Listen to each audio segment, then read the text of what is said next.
Deepak Kumar IPS sir, IG CRPF Shri Amitendra Nath Sinha IPS, DIG SRW Shri Akhileshwar Singh IPS, Lal Singh IPS sir,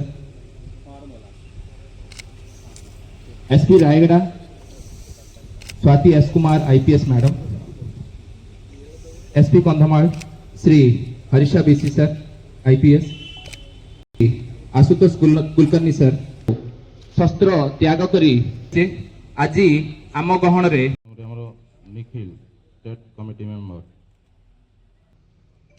my colleagues हमारा media बंधुगण BGN division रो दुई जन state committee member जड़े divisional committee member 5 जन area committee member मोट 15 जन माओवादी आत्मसमर्पण करछंती।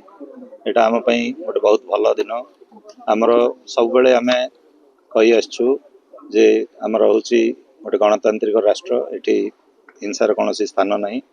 तेणु माओवादी को आमे सब बेले अपील करछू जे से हिंसा छाड़ी मुख्य स्रोत रे सामिल हुंतु। सरेंडर पॉलिसी अनुसार आम सब प्रकार सुविधा सुजोग जोगाई देबू। आउ पुणी जो माओवादी माने एबे भी हिंसा पथर रही से आमर अपील से हिंसा छाड़ू मुख्य स्रोत को फेरी आसतु। आउ खास करके आज जो माओवादी मैंने सरेंडर कले से दुई जन स्टेट कमिटी मेंबर रही निखिल एवं इंदु। तेणु से सरेंडर करने पर माओइस्ट ऑर्गेनाइजेशन आहरी दुर्बल हो पड़ी। ओडिशा रे वर्तमान केवल 3-4 जिला आम जो कंधमाल